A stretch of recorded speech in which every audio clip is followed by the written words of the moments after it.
Okay, it's warm in my greenhouse, but when I get outside, I realize that fall is here. There's a chill in the air. We need to start talking about ponds and what you should be doing to think about preparing your pond for fall, which is setting you up for a successful winter. Let's talk about it. Okay, so we get a number of questions that are going to start coming in now that the nights are getting a little bit of a chill in the air. First thing is always, what do I need to feed my fish? And then it's, what do I need to do to the pond to prepare it for winter? And that means putting a net over the pond typically, then preparing the fish for winter coming in because it will be here soon enough. And a lot of people, when they start thinking about shutting their pond down, it all kind of plays together. Now, the first thing to consider is we still have plenty of time. It is beginning of October here. Fall is in the air.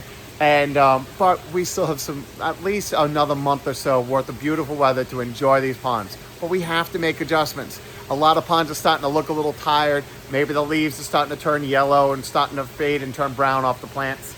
Maybe the fish aren't eating anywhere near as much. But customers start going over and say, what do I do about my fish? Okay, so let's jump there. First of all, fish typically in season, we're feeding them some kind of high protein fish food. And lots of different brands, makes and models, doesn't matter the brand, but they can't digest high protein diets when the water temperature starts getting cold.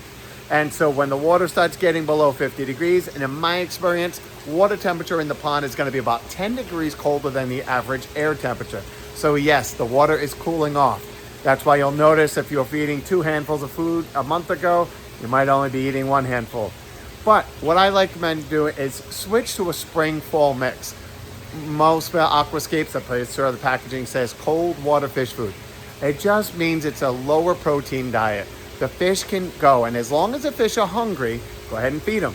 Just remember the rule of thumb, only feed them what they'll eat in 5 minutes. If you follow that rule, it doesn't matter if it's spring, fall, summer, you throttle up, you throttle down based on how much they're gonna eat. You come back 10 minutes and there's food floating all over your pond, you fed too much. And so that's my rule of thumb as far as quantity.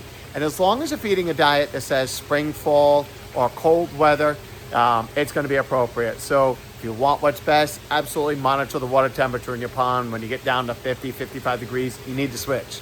For me, I just wait till I used up all my fish food, sometime towards September, and then I just don't buy a traditional food. Get one for the fall and spring. That's it for feeding. Then it's netting. So typically a pond, what we would do is a lot of customers, the leaves are going to stop falling. If you were diligent at keeping the leaves out of your pond, you are setting your fish up for the most successful winter you could get. Having a buildup of debris, leaf debris, all that organic matter in the wintertime, all that organic matter is breaking down, releasing gases into the water. Those gases normally kind of just volatilize off and go into the atmosphere and never hit toxic levels.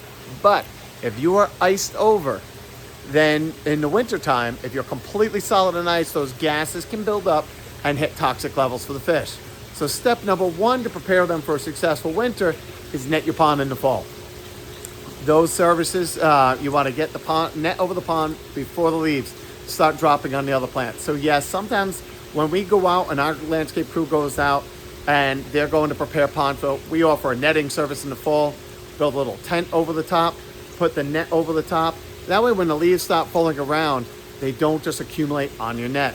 But it means that you have to go through and start cutting back some of your pond plants. You don't have to eradicate them. You don't have to get rid of them, but trim them back, neaten them up because you're going to put a net over the pond.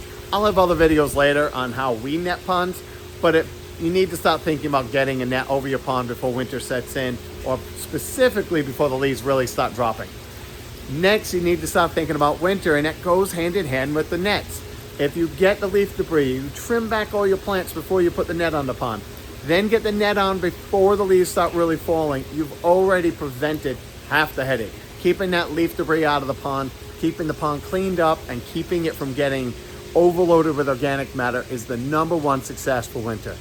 Finally, you'll see these aerators. Aquascape makes a great aerator, and what it does is in the wintertime, some people will use heaters, and heaters are really intended just to keep an opening in the ice over the winter time. So we try to minimize how much organic matter is in the bottom, but then we still maintain an opening in the ice all winter long to make sure that they have good gas exchange and those toxic gases never build up. Some people will use a small aerator with a pond heater to maintain that opening. We don't. We use one big aerator, and think of it like an aquarium bubbler. It's releasing lots of bubbles, but this cranks a ton of air.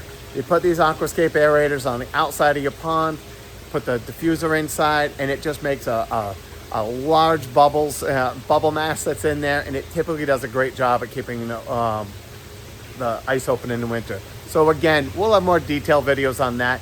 This is really just intended to start thinking about it, because fall is here and winter is right around the corner. So make small adjustments now and get prepared for them. If you need help, call the office now, put in a request on our website, because we do offer the netting services and winterizing services, but we get really busy really fast. And so if you want to make sure you get done when you want, call soon. Hope that helps. Take care.